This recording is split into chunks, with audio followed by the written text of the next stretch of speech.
Welcome to Empowerment of Faith Kingdom Center for Ambassadors, pastored by Dr. Larry Smith. Our vision is to preach the gospel of the kingdom of heaven and bring all nations to the knowledge of truth. We hope this word empowers you today and helps you discover Elohim's purpose for your life. Now, let's get into the teaching. All right, and we do say shalom, shalom to everyone that's viewing us, wherever you're viewing us. We do say shalom and thank you for joining us. One thing we want to do is we want to make sure that you like, share, and subscribe to the YouTube channel. It's imperative that we continue to get the message of the kingdom out, and there are lost kings in the earth that need the word, and we have it, and we have this word that has been building us up and feeding us, and we just want to share with someone else. But on today, we're going to be talking and getting into some of this good word. We've been in a series with Dr. Renee, and Dr. Larry's been teaching as well. But we've been teaching about exiting the American dream.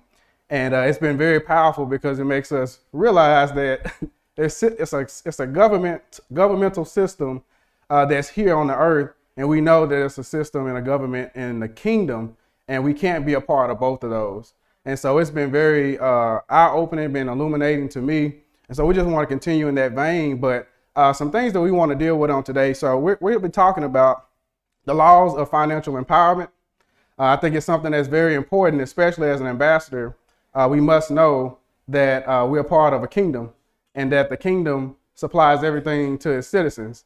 And that means that we have to disconnect from another system. And so many believers are in distress right now. Those who call themselves believers are in distress right now because you have things going on in the governmental system that is causing other things to be uprooted.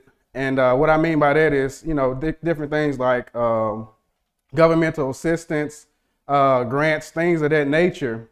But it's important for ambassadors to understand that we were never designed to be a part of this system that we see.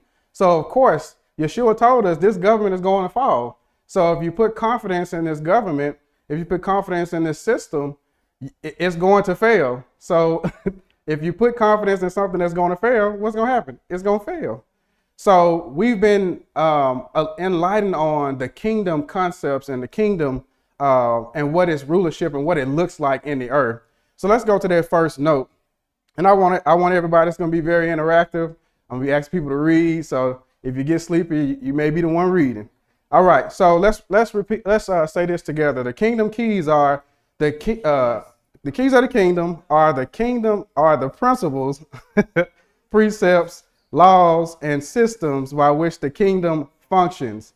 The keys must be learned and applied by the citizens in order to appropriate the benefits and privileges to their lives, to our lives, right? So they must be learned and applied. So even when we look at what's going on in the earth and different laws that are being passed to benefit people that don't believe the Father or believe in the Father or believe in his system, but they're prospering, we're looking at like, what's really going on? But it's important for us to make sure that we are getting the keys to the kingdom and we're applying them to every single area. So as we're getting into this area of finance and wealth and this things like that, you must learn the laws that govern wealth. You must learn the laws that govern wealth. So let's go into this next point here.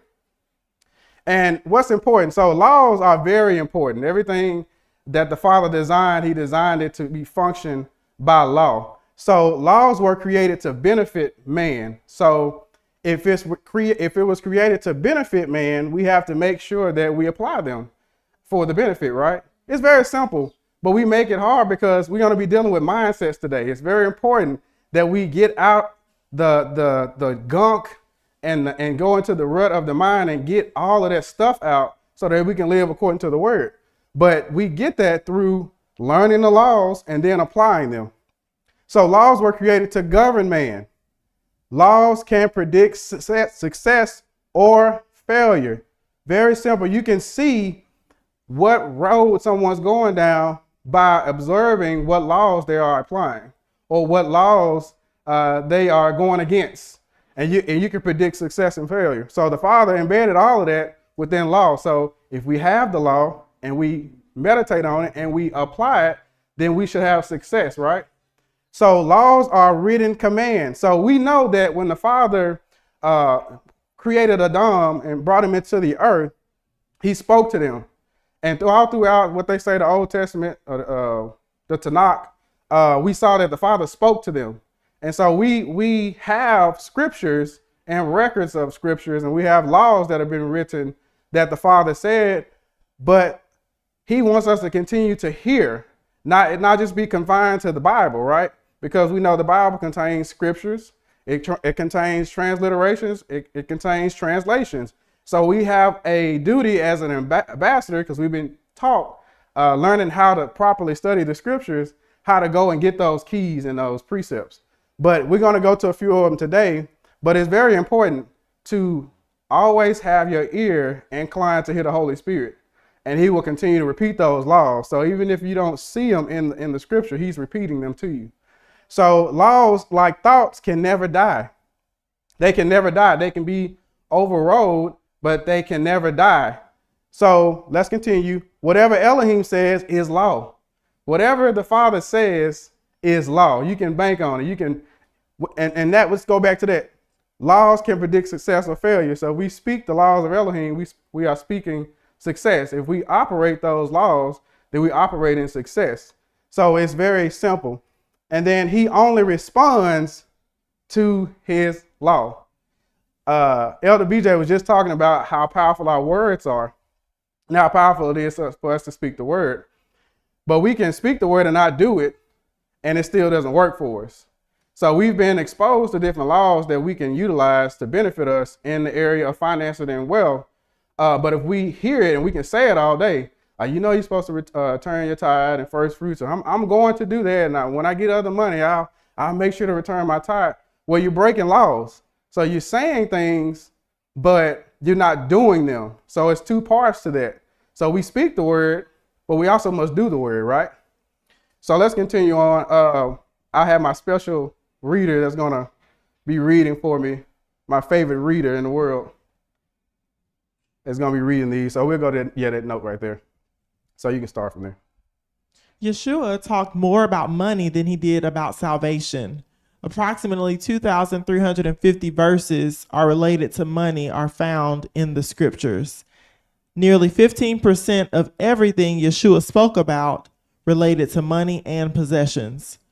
Much of the time, he was dealing with the minds of those who had money and possessions. Right. So he was dealing, when you go back and study Yeshua, because many churches, I'm going to say churches, are built upon this doctrine that we just get them saved. Just you ain't did nothing until you bring them to the cross. It ain't, that's it. If you ain't did that, then you ain't did nothing at all. And so what we're saying here is Yeshua talked more about money and wealth than he did salvation. And so the salvation is not the issue. Getting them there is not an issue. People do it every other Sunday. They go to the club on Saturday, and then they go to the church. I'm gonna say the church on Sunday, and they receive salvation over and over and over again. But it just gets them to the door and never go into the kingdom.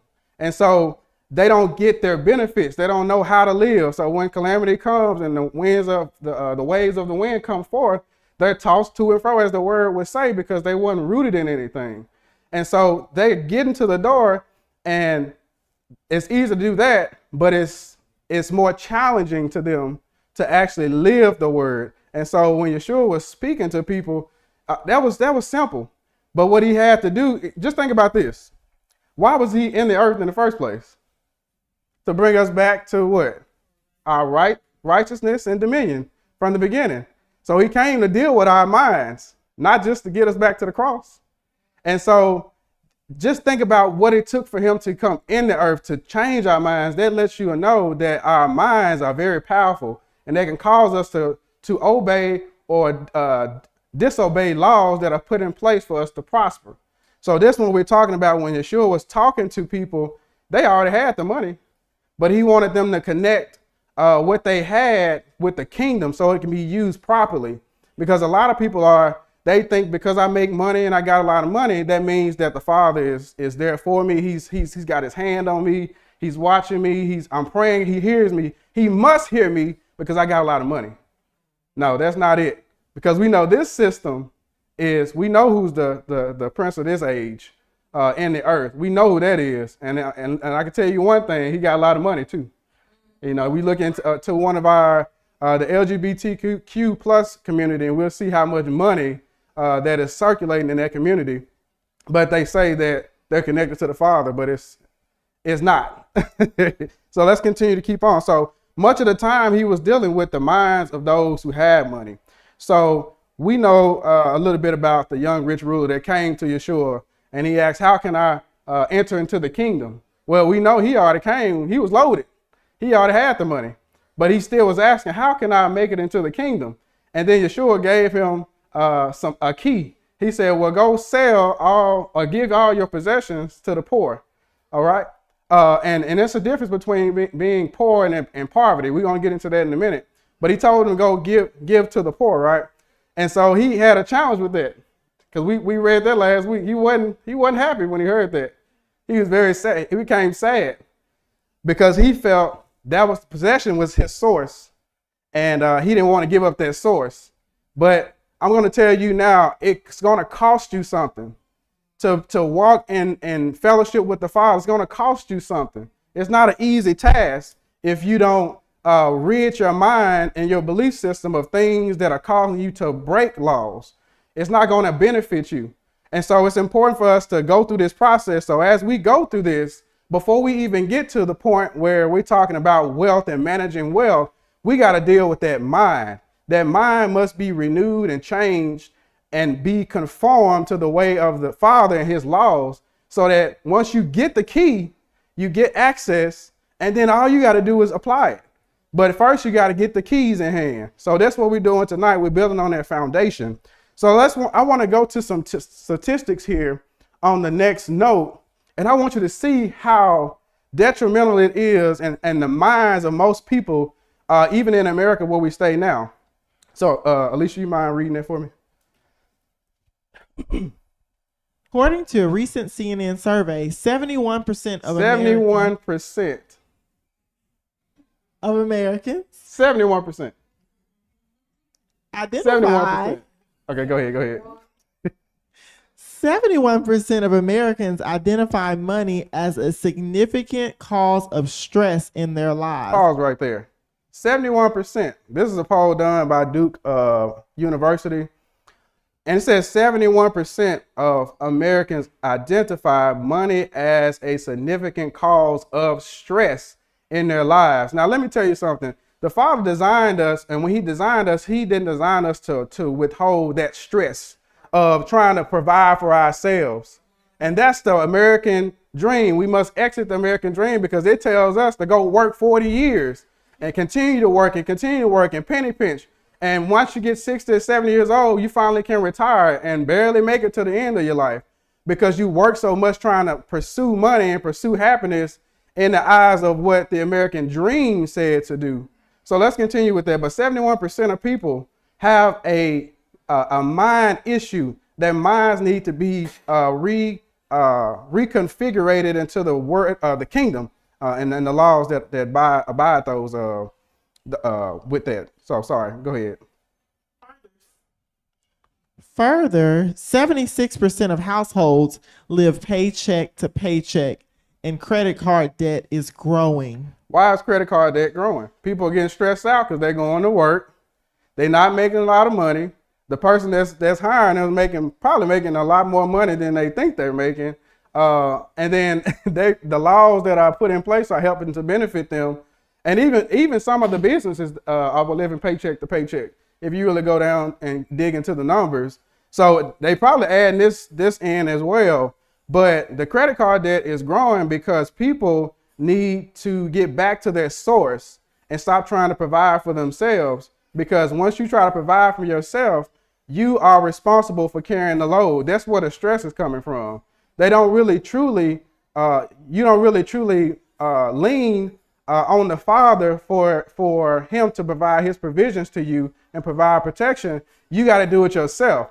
That's called declaring the law of interdependence of independence, which was done in the beginning with Adam.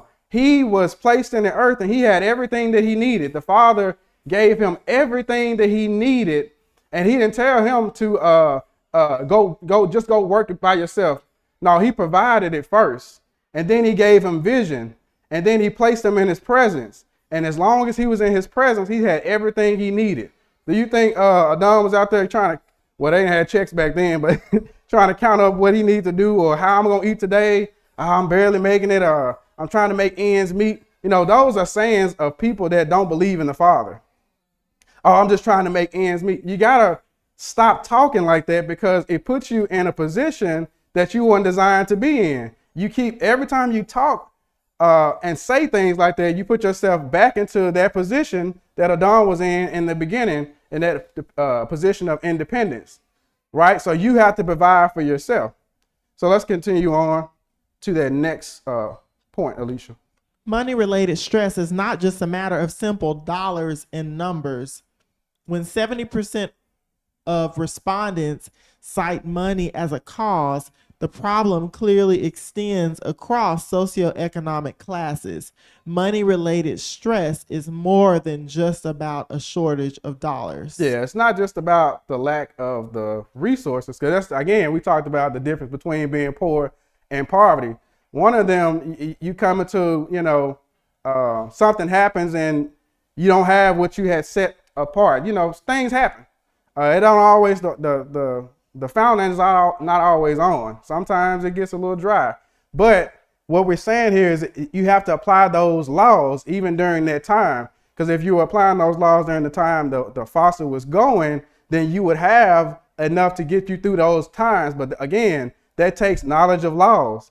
But if you set your belief system up on getting paycheck to paycheck, and I can tell you this, so I grew up with this kind of environment, and it was hard because you would go work and you'll be a good Christian, as they say. I'm being a good Christian. I'm making myself available to the job. I'm trying to get more hours. I'm working overtime. I'm doing all these things, and I still can't afford to live. Well, that's because the laws that you aren't applying aren't working for you. You have submitted to another system, another source that tells you, hey, you got to go work. You got to keep working, keep working, keep working. Now, I'm telling somebody this. That don't mean don't go work. That doesn't mean don't go work. But what I'm saying is you don't put your confidence in that system, and that is not your source. So let's continue on as you get me riled up, Alicia. You do it. Financial stress can lead to worry about maintaining our lifestyle, the physical and emotional well-being of family members, and future retirement plans. A recent survey conducted by the American Psychological Association indicates that as many as 8 out of 10 Americans are stressed because of money concerns. In addition, 50% are stressed about their ability to provide for their family's basic needs. 56% are concerned about job stability and workload. 60% feel angry and irritable. 53% feel fatigued. 53% say they lie awake at night with worry. 47% report having headaches. 35% report an upset stomach. 34% report increased muscle tension.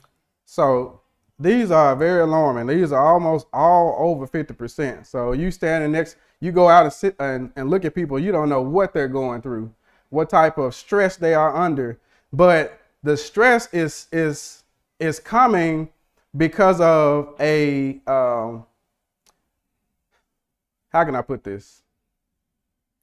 The stress is coming because of that independent spirit, that independent mindset. And it's causing us to go through this process that we wasn't designed to take. So let's just do this. I'm gonna show you one thing here. Go to note 7. And I want us to see what stress does. We got to stop stressing over things that we have dominion over. He's given us dominion over these things, but we sitting here stressed out. What does that look like if you have someone, they have a door and have access, have the keys in this door, and they just sit at the door and don't do anything? But you got everything you need to access and get to the next level, or to that place that you need to get to, but you just don't do it because you just stuck. You're stressed out. And it puts you in this position to where the enemy, because you know about that scripture that talks about the spirits, they come together and they occupy a house and they'll leave for a season and then they'll come back. Well, let me tell you something. Stress is a spirit. And when you allow that spirit to have access to your mind, he's going to bring some other friends with him. Worry, doubt, because what's going to happen is stress is going to lead to doubt. And what are you going to be doubting? Doubting the word, doubting the Father, doubting if he can do things for you. Elder Will got up here a couple weeks ago and said, you know, the Father spoke and universes were created. What is your problem? Yeah. To him, to just speak and things are created. So that happens because a seed of doubt was planted and it has impermeated into the belief system and it brings forth fruit, which is evidence of the source that it came from. And then now you got stress, worry, and anxiety. And you got people out there now saying, oh, that's my anxiety, child. That's my anxiety. Now you calling the spirits yours. So you're giving them more access to your belief system. But we have to be cognizant of what we're doing and what we're saying. And it's very simple to just apply the law. That's what Yeshua was saying. Either you're going to do it all, you're going to be hot, or you're going to be cold. Don't stay in the middle trying to say, okay, well, I believe I don't believe him today because I got to pay this bill. I'm going to believe him today because I got in the car because I really need a car, Father. He never designed us to be begging him for things because he already gave it to us. He said, just speak and just do it. I have a Malak and Malachim ready to take charge as soon as you speak, as soon as you apply that law, and it's done. And guess what? The stress will be, that load will be taken off. Because what stress does, it puts you in this position to where you just feel so bad. And it gets you to this point where you start, self-isolating yourself. And that's where those spirits start coming in. Well, you know, you tried it. And that, I guess the word don't work for you. Maybe the Father created you to be in this situation. Maybe he's teaching you a lesson. Maybe he's just seeing how strong you're gonna be. No, just get up, operate the laws, keep moving, get the dust off you, and just keep going. Just keep applying the word, keep coming to hear the word, keep meditating, keep allowing the Holy Spirit to speak, and He'll give you wisdom, and that wisdom will cause you to be those laws to be revealed to you, and you can apply them. But let's see how deadly stress is. It ain't just in the mind. It started affecting some other things. So let's look at that. So let's start at the top of the head, and you can read that just in case they got some big words and you got to pronounce them. Okay. Central nervous system. Stress starts the fight or flight response to prepare your body to react to stress. As a result, your body's immune system prepares for injury instead of maintaining health or attacking pathogens or mutations. So you stressing your body out. The body don't know what to do. You stressing out over trying to make ends meet again, and your body preparing for a car wreck because they don't know. Your body don't know what's going on. It's just so it gets into everything, and that spirit just starts messing with things that don't need to be messed with. So let's continue with that. Cardiovascular system. Stress increases heart rate, blood pressure, and the blood's ability to clot in case of injury. Over time, this can damage your arteries and increase your chance of heart attack and stroke. Yeah, a lot of people say, well, you know, my mom and dad had high blood pressure, so I got it too. No, they had this spirit of stress that's being passed down through generations. The Father can heal all of that through the generation. You redeem the whole bloodline by just following the word. But when you're in that state of mind, again, you start saying stuff that you're not supposed to say. You put yourself in that position again because you allow stress to take over that mind. And Dr. Larry was talking about it the other day, and I see it throughout Memphis when we go through different streets. When you see somebody that's not in their right mind, you're like, man, it just kind of puts you in a state like, it kind of makes you feel a little bad, like that person don't know where they at. They don't know what they're doing. Well, that's the same way the Father's looking at us when we don't apply the laws and we sitting here stressed out about things that we don't are not supposed to stress about. So let's continue. The digestive system. Digestive system. Stress can lead to a rush of hormones being released into your body, which can upset your stomach and lead to heartburn, indigestion, nausea, diarrhea, and stomach ache. Endocrine system. When you're stressed, extra sugar, glucose, can be released into the body, and hormones can become unbalanced, increasing your chances of developing diabetes. Okay. Musculoskeletal system. When you're stressed, you tend to tense up your muscles, which can lead to body aches, headaches, and pain. Stress can also induce inflammation and flare up old injuries. Reproductive system. Stress can interfere with the reproductive system in both males and females, making it hard to conceive. It can also lead to problems with erectile dysfunction, low sex drive, and missed periods.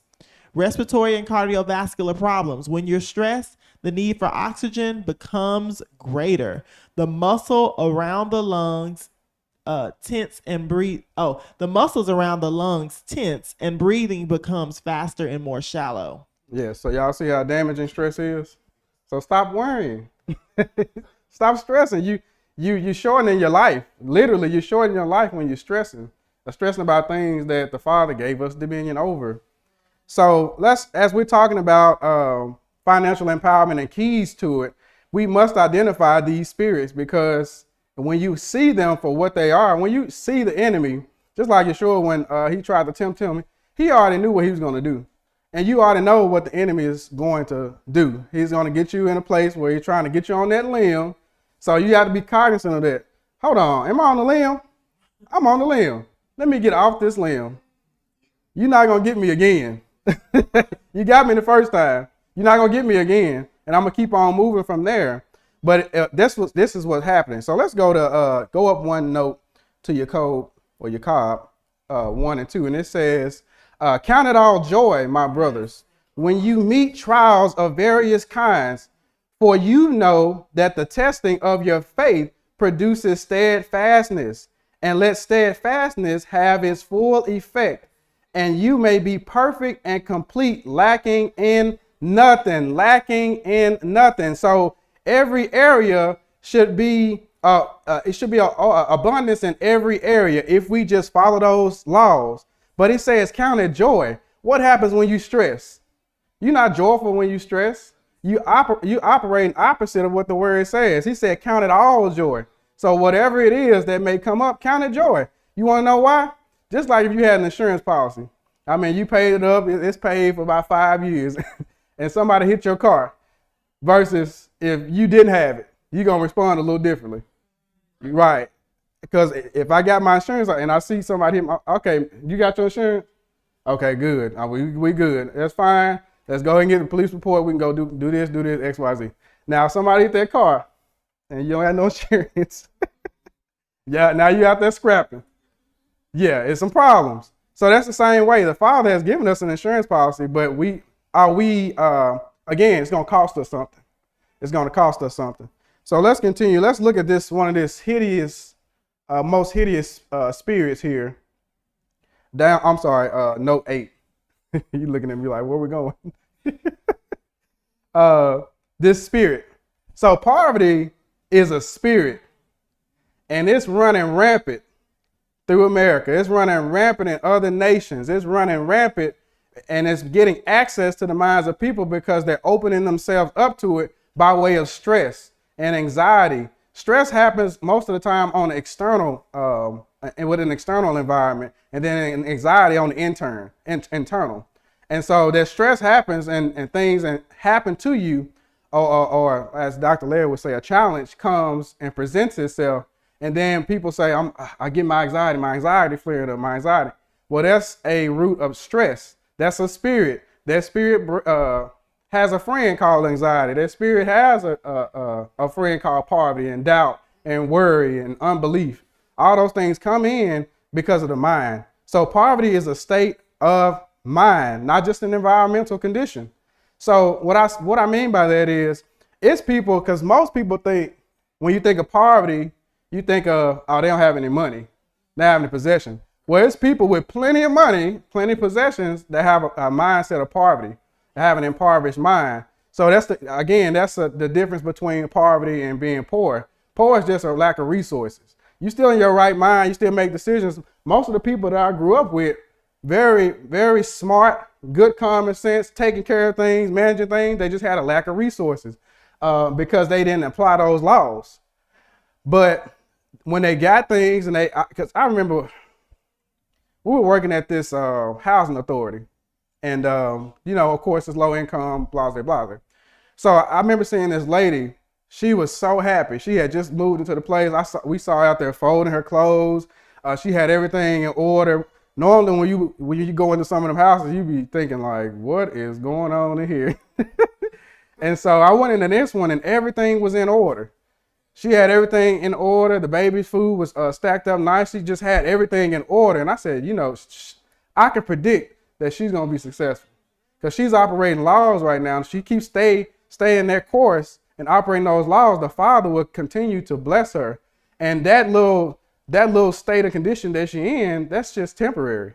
But she counted it joy. She kept going. She kept pushing forward. Even though the environment around her, surrounding may look a little different, but she counted it joy because she knows that the Father will continue to bless her and take care of her, and it's not her job to do that. But while we are in position, we got to make sure the things that we have are managed correctly.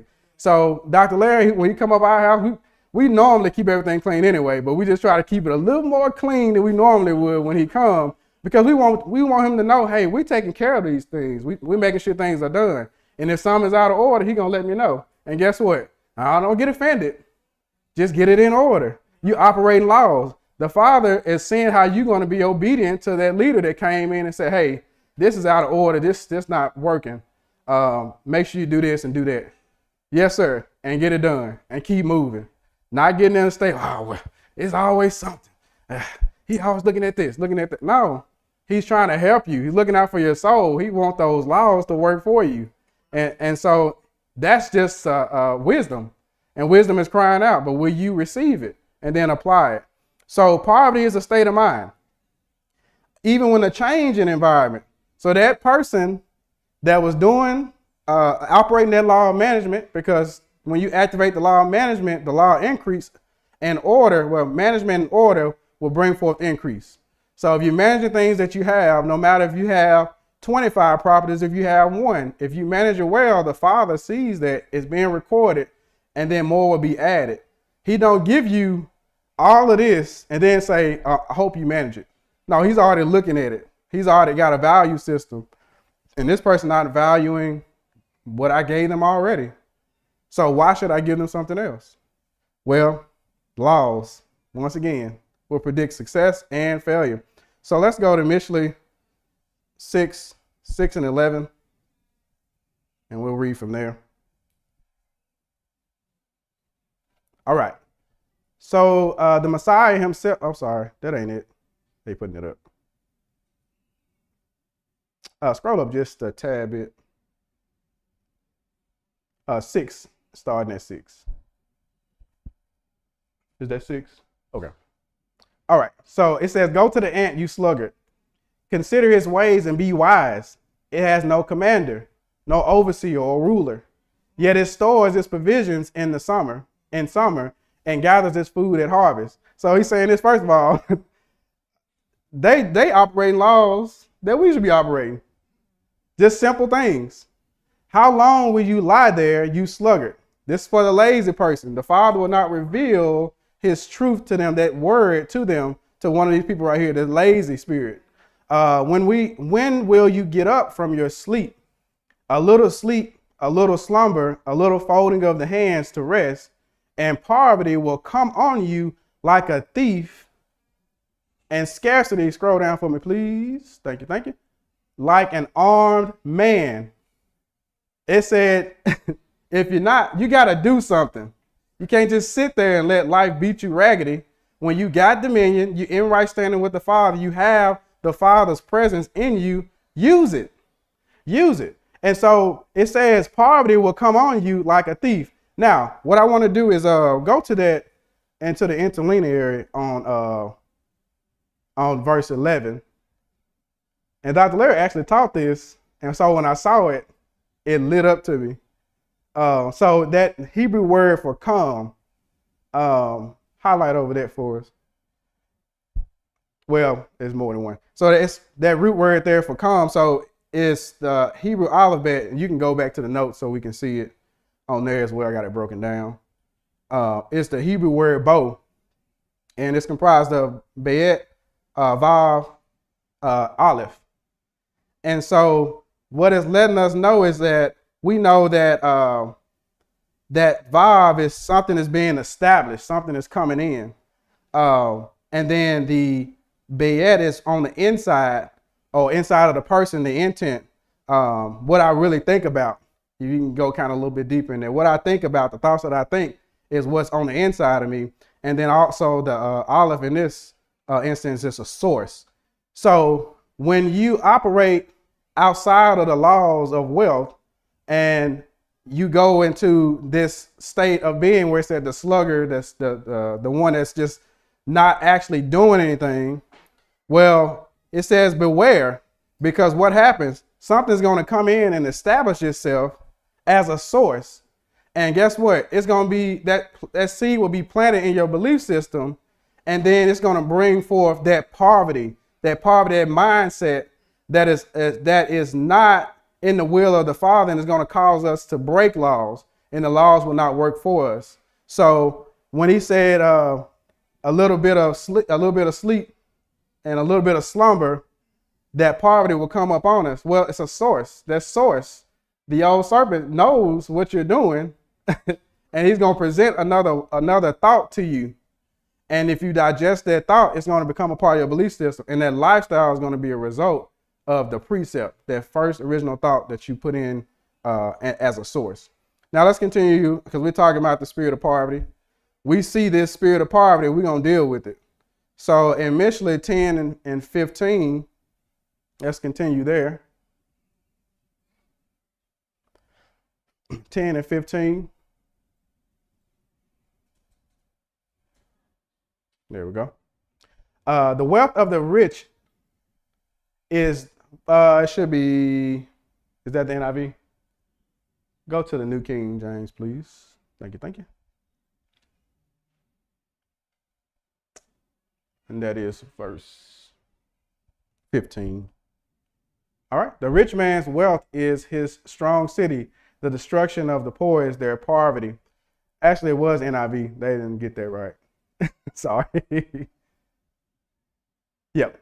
The wealth of the rich is their fortified city, but poverty is the ruin of the poor. So basically what we're saying here is this spirit of poverty is from a source. So a lot of people, again, whether they were poor and they accepted this thought, or they have money, have possessions, can still be exposed to this thought. And so let's continue. We're just building up on this foundation. Mishle 13, 18.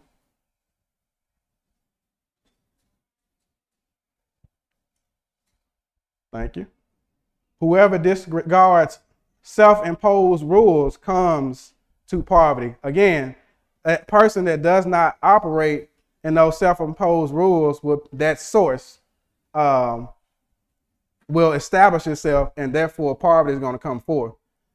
So part of management is self-imposed rules.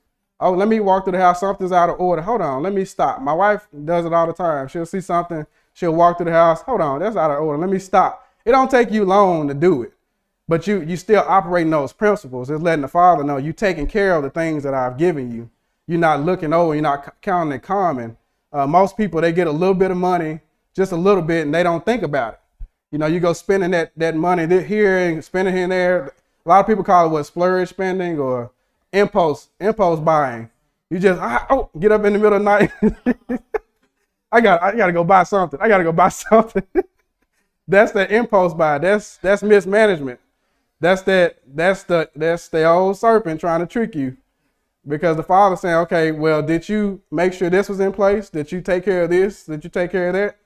And you went and did this. You took that money where it's supposed to go here and spent it here. That's not showing management in that area. So no, I'm not ready for increase because I'm not managing what I have. I'm not operating those laws. So, and shame, but whoever heeds correction is honored. So correction is there to help us. So we have a shepherd that's teaching us the laws of the kingdom and want to see us succeed. A lot of people, they say they want you to succeed, but when you start succeeding, they're like, hold on, you're doing too much. You're succeeding a little bit too much. You're doing a little bit more than what I'm doing. But we have a shepherd that is teaching us, that wants to see us succeed. And I say a hard position. I give Dr. Larry all the credit to see people that you're teaching over and over and over again the same laws, and you see their lifestyle is not conducive of the laws that you've given them. They're not working them. He can't go to your house and start cleaning your house for you. He can't go and start making stuff go in order. He gives you the keys, and then you have to take those keys and unlock the door yourself. Okay, let's continue in 24 and 32 and Mishley. All right. 32. Okay. I applied my heart to what I observed and learned a lesson from what I saw. A little sleep, a little slumber, a little folding of the hands to rest, and poverty will come on you like a thief, and scarcity like an armed man. Again, if the laws are not applied, another source is going to come in and cause you to get out of order, and then that doesn't work for you. So let's continue. We'll end it on this last point here. Number 11. We'll end it there. We're not going to rush to this. All right. Okay. So note 11. So it says the wicked has your wealth, but how did they get it? So in the scripture in Mishley in 13 and 22, you don't have to go to it, but it tells us that the wealth of the wicked is when I went back to the interlinear, it's earmarked. It was denoting an inheritance, is earmarked for the righteous. So the wealth in the earth was earmarked for the righteous, those that are in right standing with the Father. However, it's not happening because people would rather go to get a lottery ticket and scratch off a lottery ticket and try to win something than actually apply the laws. That's that little bit of sleep. That's that little bit of slumber. That's someone trying to skip laws and skip steps and skip the process. That's what they're doing. So while the religious group was seeking miracles, because most people, when I was younger, I haven't touched a ticket now, but I used to go get the tickets because we used to say, well, we hit a lick. They say we hit a lick and we'll we can do this and do that. But I realized that I'm trying to skip steps. I'm trying to skip the process to get me to where the Father wants me to get. He's not going to override his word just because you skipping steps.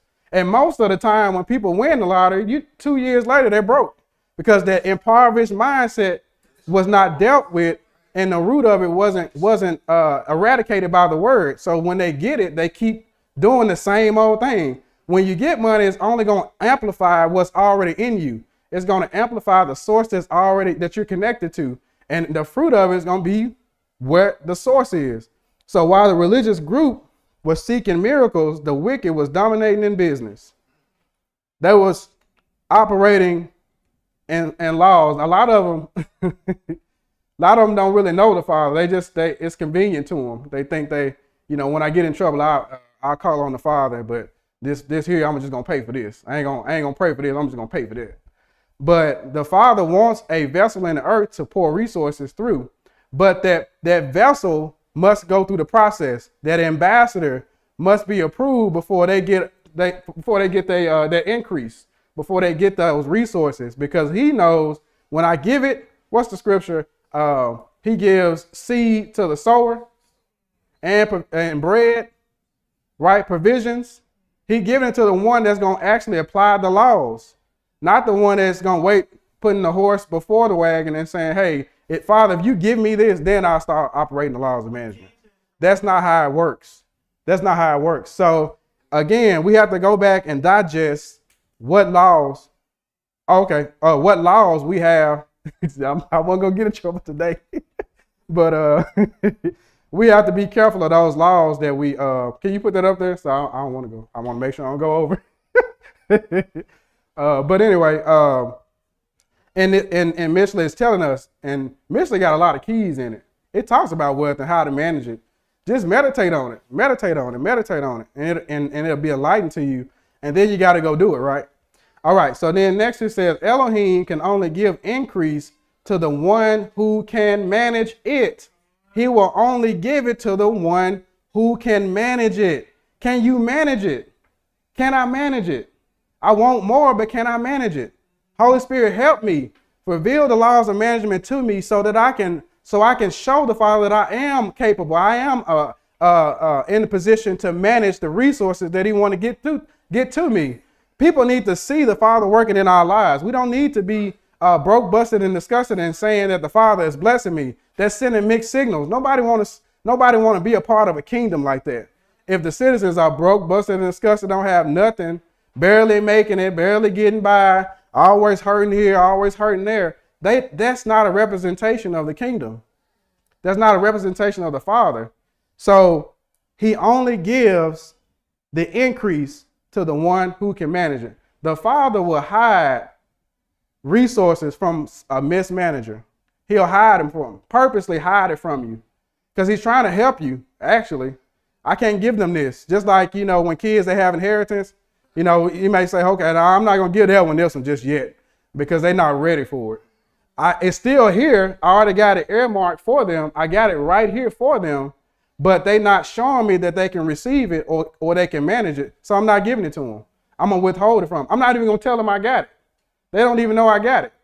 But the Father saying this, I have the resources. I have everything that you need. All you have to do is manage what you have. Show me that you can do it. Operate the laws. Continue to be steadfast. Continue to operate the law. Don't stop when trials come up and challenges come up. Increase the giving. Keep applying the laws, because that's showing me I'm ready to manage it, Father. Yes. So, and my brother shared that with me. I guess I can say it, but he was saying that when they were whatever they were going through, he said, I just increased in giving. I said, you know what? I'm gonna have to do that. Because, and that was a reflection of the kingdom. He took the word and he actually applied it. And now you see, he probably got 100 trucks now. I don't know. Every time I see him, he bought another truck. And I'm saying, okay, all right then. I have to get some trucks too. But that's just the Father's blessing and His favor on them, because we see them operating laws. We see them being in place. We see them being on time. We see them teaching their children. We see them doing all those things. So yeah, and I can predict Pastor DJ's life, if he continue to do what he's doing, it's successful, because he's operating laws.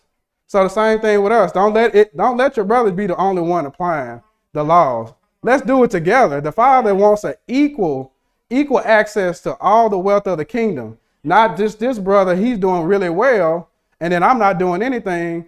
The Father don't want that. He wants everybody. He don't have the mindset of the government to where, oh, you can get this much wealth, but you got to have this. No, the Father says it's all there. Everybody can get it, but you got to apply the laws.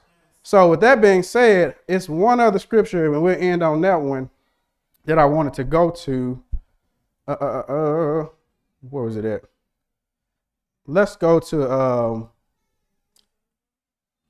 I believe that was Aleph Timotheus 6:3. I believe that's which one I want to go to. And we'll end on that. Hopefully it's helping somebody. If anyone teaches otherwise and does not agree to the sound instruction or of Yeshua the Messiah and to Elohim's teaching, they are conceited and understand nothing. They have an unhealthy interest in, that may not be it. Hold on one second. It may be a different translation. Hold on one second. Scroll down just a tad bit. Which one we at, Alicia? 7. Where's that at? 6, verse 4. Okay.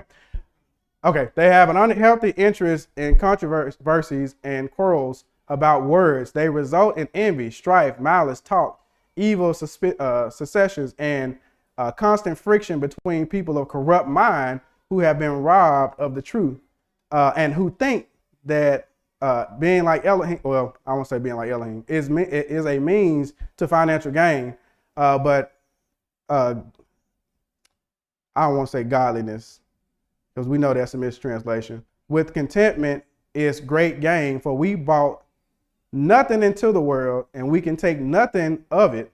But if we have food and clothing, we will be content with that.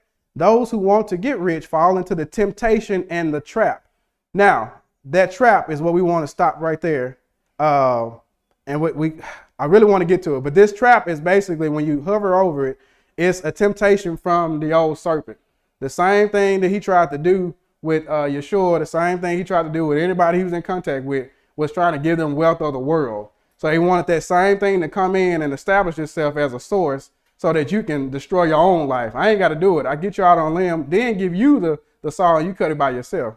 So with that being said, we want to thank you for joining us for this time. We don't take it lightly that the word has gone forth. And Father, we just thank you for those who hear the word, but not only just hear it, Father, that they meditate on it and that they continue to meditate on it and they hear again to get the key. And we thank you for those who will continue to apply those principles, and you get the increase in the authority of your. Welcome to Empowerment of Faith Kingdom Center for Ambassadors. We're delighted to have you join us today. Honored guests, Empowerment of Faith has something special just for you.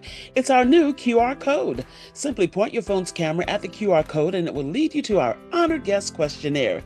Thank you so much for your feedback and for joining us today. Get your copy of our Product of the Week today. That's right, Empowerment of Faith has something to enrich your life as a Kingdom Ambassador. Get yours today. Men, be sure to join us for the next Men's Empowerment Session hosted by Dr. Larry Smith. If you can't be in person, then join us on Zoom by using Zoom ID 365-668-6796 and emailing us at hello@ufkc.org for the password. And don't forget to RSVP for this event. Don't forget to invite. Ladies, be empowered by joining us at our next women's session hosted by Dr. Renee Smith here at Empowerment of Faith. Don't forget to RSVP and invite. And if you can't be here in person, then join us on Zoom. Use Zoom ID 365-668-6796 and email us at hello@ufkc.org for the password. Together with their family and friends, William B. Hill and Sharon T. Estenzo invite you to their Covenant Union celebration, Saturday, August 2nd at 4 p.m. See the flyer for details. Wear all white. There will be dinner served afterward. And don't forget to RSVP. Thank you so much for joining us today. Remember to follow us on all of our social media platforms that include YouTube, Facebook, Instagram, and more. Be sure to like, share, and subscribe, and hit the notification bell so you'll be notified every time we post something new. As always, honored guests are always welcome in person, and we thank you so much for joining us today. Shalom, y'all.